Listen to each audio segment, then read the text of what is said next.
Hello, everybody, and welcome to Behind the Scenes in continuation of our theme on sustainability and to mark World Earth Day. Today, I'm talking to Chantal and Karina from, well, they are the driving force behind Event Cycle. So, ladies, thank you for joining me today. First off, for anybody who doesn't know you or know what you do, can you give me a really succinct description of what it is that Event Cycle does? Yeah, absolutely. In a nutshell, we take leftover materials from the end of events and repurpose them with charities, community groups, and social enterprises. So that's the short version. No, it's great. Thank you. That's what I wanted. So what is the main aim? What is the main aim of what it is that you're trying to do? So we hope to reduce, we hope to tackle the challenge of sustainability within the events industry and waste as well, really. And we're trying to make a positive social impact in the third sector. And hoping to take everyone along on the journey to be more sustainable and more conscious about what they're trying to do and how they interact with their environment, be it environmental and the planet, or also within their environment and communities and that social element. So do you guys both come from an event background then? Yeah, we do. Actually, we both met whilst we worked at the experiential marketing agency, George P. Johnson. Okay. So I was an event director there. Karina was in technical production. So I planned the events, Karina built them, and then we both, sadly and admittedly, like lots of other people, chucked all the stuff away at the end or put it into storage where we claim to be able to use it again, much to our clients' requests. But then often that gets forgotten about and ends up in skips offsite anyway.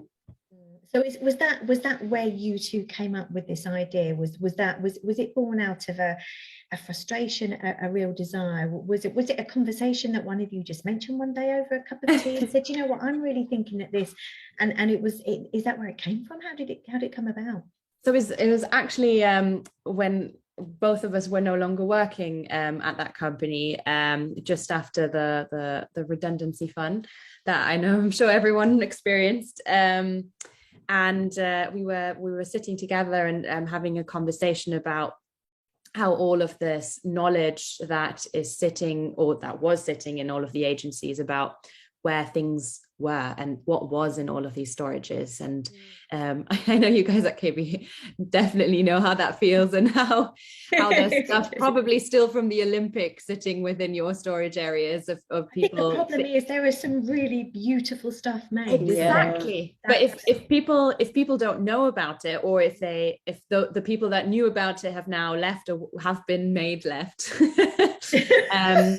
then that all of that knowledge is gone, but someone needs to sort it out. And originally we're like, oh yeah, surely there's a company that does that, and then we fairly quickly realized that wasn't the case. And we were also volunteering at the same time, actually together at the same charity, and we realized it wasn't just about money, or it wasn't just about volunteering time, it was also about items and getting stuff, which meant that they then didn't have to spend that money to buy it, and instead could use it within their community. And so we're like, all right, hold on, there's a supply of stuff sitting around, which is still absolutely great to use, as you say. The majority of it is beautiful things, and there's a massive demand as well, right? So we're like, okay, let's combine the two, and that's how we formed. Yeah, I mean, as you say, it's the stuff, isn't it? I mean, the quality of it, because of the nature of the events that we do, but particularly some of the corporate work, it's top-notch stuff. It really, really is lovely. So what's been, I'm assuming that you've been spreading your word since starting up Event Cycle. What's been the response from production personnel to what you're doing? It's been amazing. Everybody's been so supportive. I mean, certainly you guys at KB have been one of our biggest supporters, helping us to facilitate the movement of all of the items wherever we can. And everybody that we've pretty much ever worked with has been in touch with us to say, we've got all these items. Is there anything we can do to help? And I think because sustainability has become to the forefront of events, we realise we can't just continue on this linear way. We offer a really good solution, and obviously everybody gets all these wonderful stories too. So incredibly great and very supportive. And I guess the other response that we've also been getting has been a lot of, oh yeah, I was hoping that someone would do this. I've been thinking about this for years now and I just never did, or I've been trying to do this and it hasn't worked. And it's like, all right, cool. We're here to support you and help you with that need of trying to sort it out. And yeah, we know how the events industry work. We know that it can be a pain sometimes. And so we want to take that pain or that time investment away from the people who are absolutely busy doing what they do on a regular basis, and just support back as much as the events industry is supporting us. I mean, you were involved in a huge scale on COP, weren't you? In terms of that, I mean, that was quite a baptism of fire. I mean, it was a massive event anyway, you know. But for a new business, incredible to be involved with. And why not start with COP? You know, let's start with the main sustainability event that you know this country's seen for a number of years. Let's do that. So, do you have a holding area for your stuff, or when you're getting these amazing items that are left over from shows or have been finished with shows? Do you have a facility where you take that stuff into and then you wait to repurpose them, or are you hoping, best case scenario, to move from A to B? So I think in the first instance, when we first started out, we're like, yeah, we'll need a warehouse. We need, you know, all of that process will be running through a warehouse, and then we realized we're going through stuff so quickly because it's being, you know, either picked up directly by charity or it's being moved so quickly that we haven't really needed a warehouse. Luckily, you guys at KB and Stuart have been absolutely lovely. And I think last year was the first time we used his offer of being able to use some of the warehouse space. I think we had an Arctic in there for about a month, and then that was picked up. And yeah, we currently have a couple of pallets with you guys as well. It's just, apart from that, the majority of it gets picked up straight away, but it's really, really amazing to have that option, to be able to have a scalable space that can work with the needs that we might have of items coming back. And also it's really helpful for particularly interesting items that are a bit larger, like some we've done recently, I'm sure we'll be writing about very soon. To have that facility and get things away from London as well, because we have a lot of work that comes through to London. So for any special projects, it's really helpful. And then for anything where we think we kind of saturated the charities in the area, just to take it a little bit further out. Yeah, great. I mean, we were talking about Stuart and KB. I can remember Stuart first talking about you guys and what you did, and I was doing another interview a bit earlier on this week with the guy who does our HVO biofuel, and just about the relationship that we forge with them, and it is all about that at the moment. And it is, you know, people look at us as a trucking company and go, oh God, we're so environmentally unfriendly. Well, we're trying to be as friendly as we possibly can be. Yeah. So, I mean, only last week did we piggyback onto another show in order for the trucks not to go around empty. And yeah, I mean, as soon as it got unloaded, I think in Gatwick area or something like that, it came to us, loaded up, and then, you know, took stuff up to you guys. So I think what you guys are doing and what I think Stuart is also very passionate about, and making sure that no journey is empty, you know, using the right fuel, offering it for every single job, and just going about it with a bit of common sense and passion. You know, there's other companies who are just like, oh yeah, cool, A to B, fine. It's like, no, but it's important to look at what's being transported, how it's being done, the relationship with you guys as well, the communication of, you know, just giving a quick call and knowing that once you get driver details, it's all sorted, it's fine. You can absolutely rely on it. Actually, a really funny story from this week. We dropped some items off in Wales, and I should probably mention this before, but your truck driver has gotten raving reviews from the charity that was there and said absolute trooper, because it wasn't as easy of an item to place. It was this large outdoor structure, and it's like you literally brought the best team to the job. Like there's a lot of faffing about, but on our end, but like the guys who came there were great. Like it was so professional. It's like, yes, because it's one of the things I think that we get slightly frustrated about from time to time. When you're talking about event drivers, they are really good at what they do. They are a breed of man, and and that's why a lot of them have worked for us a long time. We don't want them to go because at the end of the day, I very rarely now go out on the road. So they are the guys that are representing the brand out on the road, and we've always had as our USP, that we will go that extra mile. That Stuart does look at a project holistically in terms of not only the delivery and the budget, but the best way to do it. And it doesn't all come down to money. It comes down to, why are you sending empty trucks up to send full trucks back? Let's look at this a different way. And that's why he's really passionate about getting in at the bones of a project, but then to forge a relationship with you guys and come in then at the end of the project as well, so that not only are we operating it's that holistic view. And I think from our perspective, being able to work with you guys is brilliant, because it completely illustrates what we're passionate about. And it's actually, it is that thing. There was so much talk over the COVID months about how the industry, the music side, the corporate side, were going to come back and they were going to do this better. And it's great for us to be working with so many clients on the road at the moment who have come back and insisted on using HVO biofuel on the music side and on the corporate side, but then also to be working with you guys. And there is this wonderful change. And we can say that at this moment in time, we're doing this the best we possibly can.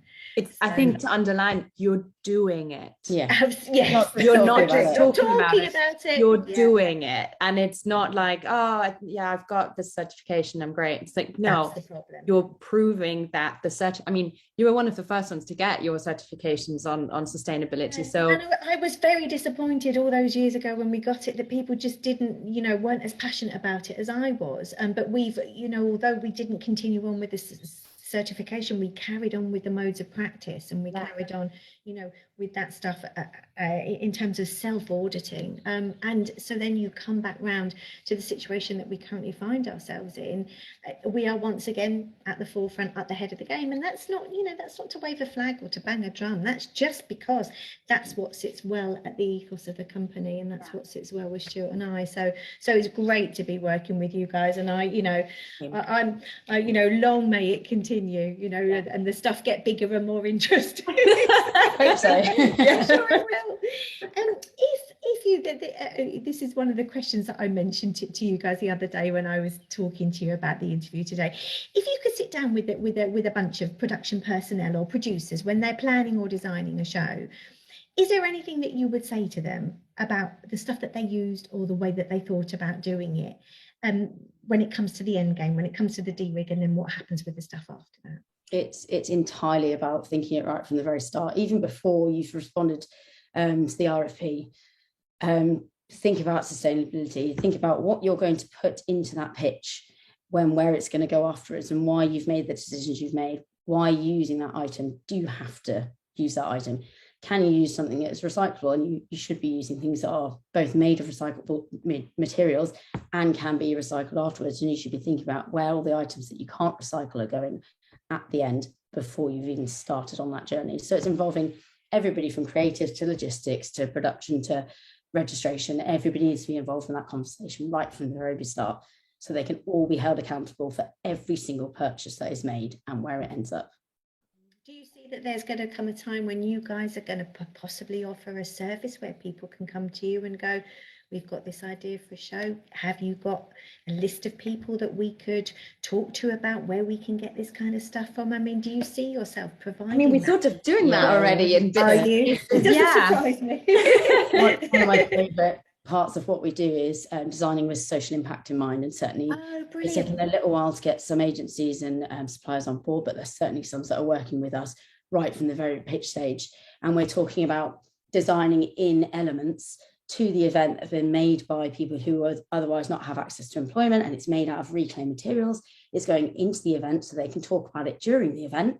So your CEO could be sat on stage on a chair that's already going to a charity afterwards.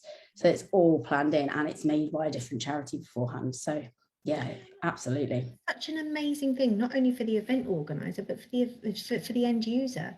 To be making the point about, my show is 100% sustainable. And the stuff that's new has already got somewhere else to go. I mean, that's an amazing thing for them to say. Cool. My next question is, what's the next few months got in store? You're not going to sleep, have you? No. No, it's really exciting. There's quite a few projects out there that are going to be confirmed very soon. Yeah, there's another big exciting one which we will talk about when we can. Yes. That'll be our big one for the year. And then there's those requests coming in every day from under a pallet's worth of lanyards and cushions or what it might be, to like this week we placed a metro carriage, as you do. Of course. I'm sure it won't be the strangest thing that you place. I'm really sure.